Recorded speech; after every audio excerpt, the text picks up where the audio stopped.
Long ago, there had been good reason for people not to call the names of gods or monsters in vain. In a sense, I was doing that here. I walked across the stage, my heels clicking loudly. Of course, it is not the only common motif across cultures. Dragons are another common motif. For all my fear and worry, the actual talk went by faster than I expected. As the crowd dissipated, my future boss, the assistant curator of the renowned Metro NYC Museum, came up to me. Even in heels, I still found myself looking up at the tall black woman. Her British accent was as crisp as the pleats in her trousers. "That was excellent, Sophie. You handled those questions quite nicely." The tall, broad-shouldered man dawdled in the back of the room, leaning against the wall, swiping at his phone as the crowd flowed around him. Why was he hanging around?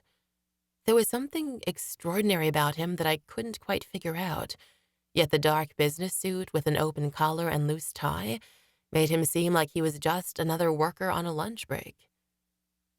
Thanks." His suit appeared tailored to him, but I couldn't shake the feeling it was more disguise than truth. No, he wouldn't be just another worker, not with that confidence and stance. More like a CEO. She followed my line of sight and smiled. "That one is quite tidy." He glanced upward, saw us looking, and smiled. The sound in the room fell away for a single heartbeat and filled my ears with a slow, loud thump. I blinked. Everything returned to normal, except he was closer, walking over to me. My boss winked again. "Oh, to be young again. He must have a question." "Oh, I blinked. "What?" "Answer his questions. It's part of the requirement that you answer questions from the public after all." She winked. "I'll see you later." My heart sped up as he approached. "Hi!" My voice came out higher than I'd intended, and I looked up at him. "Did you have any questions about the talk?" He looked at me with golden, light brown eyes. He had runway modeled cheekbones and the kind of chin that jutted from the bands of Roman centurion helmets. I had the strangest feeling that his gaze was stripping me, not just of my clothes, but to some invisible core. My muscles unreasonably tensed, ready to fight or flee, maybe both at the same time.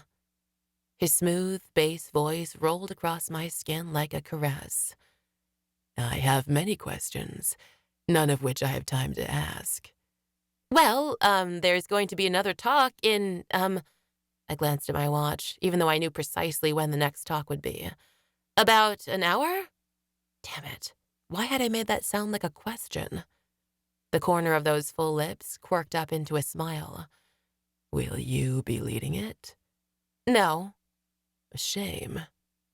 He turned, looked over his shoulder, and nodded at me. "I enjoyed listening to you." Chapter 2.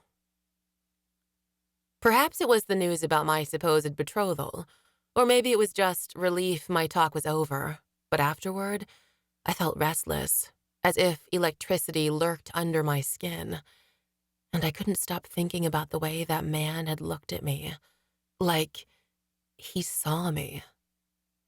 Shen have control over the physical appearance of their descendants' human form, and Grandma had designed mine to be perfectly ordinary. Wavy dark brown hair, brown skin and the perfect blend of my mother and father's coloring in human form, and brown eyes hidden behind glasses. When Grandma had realized I would have no Shen abilities, she made sure to give enough proportionality to my features that with some clever makeup and clothing, I could gain attention should I wish it. And he had looked at me like he could see through it all.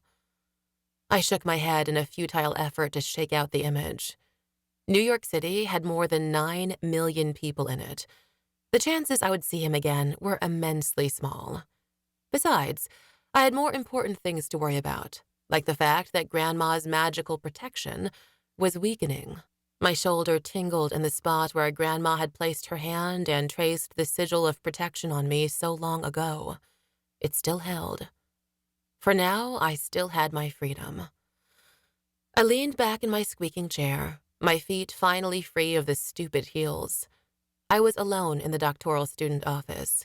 Late afternoon sun streamed through the window in bars of light so sharp they were almost solid, save for the dancing dust motes. At this time of year, there would be plenty of light to run and plenty of people running as well.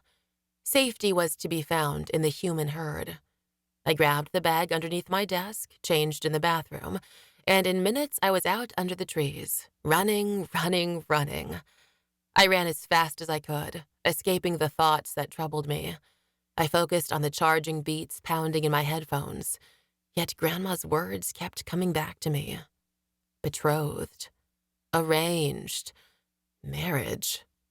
My heart pounded, blood thumped, and my breath quickened, but my mind held on to those words like a woman grasping a pole for balance in a crowded subway. I turned the corner and headed down an empty stretch. A long time ago, Grandma had advised closing my eyes and letting out mental screams. It was a good way to relieve stress, release emotions, and, of course, to temporarily disorient any nearby mind readers.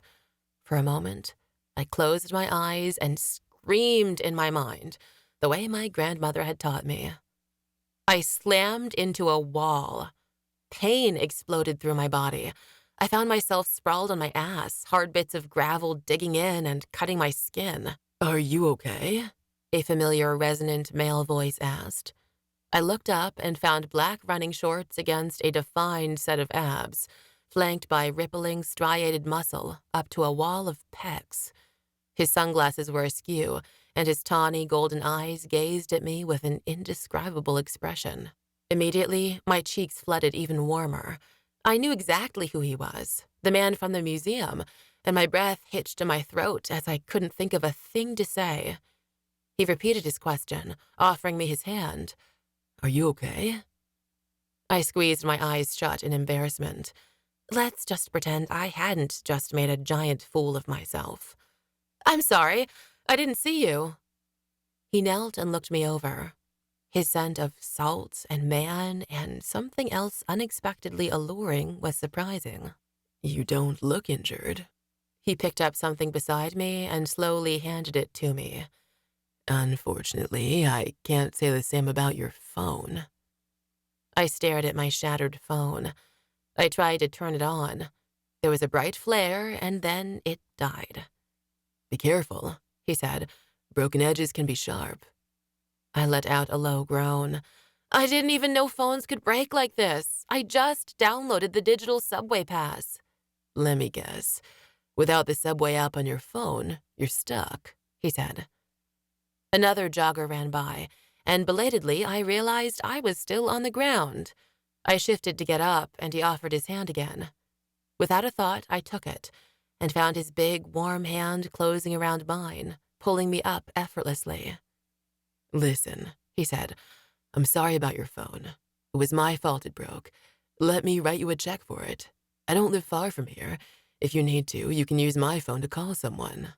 "Thanks, but I'll be fine," I said, the words automatic and tumbling out of my mouth before I could stop myself. I didn't like accepting help from strangers, especially handsome ones. He looked at me with his unfiltered golden gaze that held an impossible temptation I knew I couldn't indulge in now. Fuck, why couldn't I have met him yesterday? "Let me make it up to you." He was hot, beautiful, and he stared at me like I was too. The invisible sigil on my shoulder tingled, reminding me of my grandmother, the secret betrothal, the determination of my future without so much as a "What do you think, Sophie?" Just because I didn't have magic didn't mean I shouldn't have a say in who was going to be my husband. Arranged marriage my ass. "Actually, I might take you up on that offer." I wiped my hand on my shorts and offered it to him. "I'm Sophie." He looked at my hand for a moment before taking it. "Hunter," he said, almost expectantly. "Are you on TV or something?"